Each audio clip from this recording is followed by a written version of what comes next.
প্রথমে এই ভিডিওটা দেখো, তারপর আমি বলছি। এই মুহূর্তে পার্ক স্ট্রিটে একটা ভীষণ বড় রেস্টুরেন্টে রয়েছি, যেখানে আমরা অর্ডার করেছিলাম মাটন স্টেক। আমাদেরকে দিয়ে যাওয়া হলো বিফ স্টেক। স্বাভাবিকভাবে বলা হয়নি এটা কি, অর্ডার প্লেটে রেখে চলে গেছে। আমরা ভাবছি এটা মাটন স্টেক, আমরা খেয়ে নিলাম। দেন আরও একটা এসে দিয়ে গেল, বলছে এটা মাটন স্টেক। আপনারা দুটো দিয়েছিলেন, বিফ অ্যান্ড মাটন, বাট আমরা একটাই দিয়েছিলাম। আমরা এতক্ষণ যেটা খেলাম সেটা বিফ খেলাম। এই যে আপনাকে আমি মাটন বলেছিলাম, আপনি বিফটা কি কানে কিভাবে শুনলেন? আপনি বিফ, আমরা খেয়েও নিলাম। আপনি ভুল, আমার ভুল হয়েছে, ক্ষমা করে দেন। ভুল করলেন মানে আপনি জানেন আমি ব্রাহ্মণ, আমি মাটন খেলাম, এটা মানে বিফ মাটন বলে বিফ খাইয়ে দিলেন। পনিরের জায়গায় চিকেন দিয়ে দেন, ইট ইজ লাইক দ্যাট। আমরা বিফ খাই না দাদা।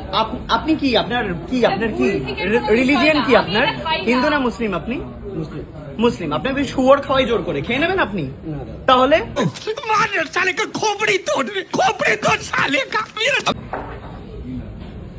আপনি আমাকে গোমাতাকে খাওয়ালেন, আমাদেরকে। ম্যানেজারকে ডাকবেন কি ডাকবেন? কথা বলতে চাই, তুমি যে রেস্টুরেন্টে গেছো সেই রেস্টুরেন্টে বিফ পাওয়া যায়, তুমি কেন যাবে সেই রেস্টুরেন্টে?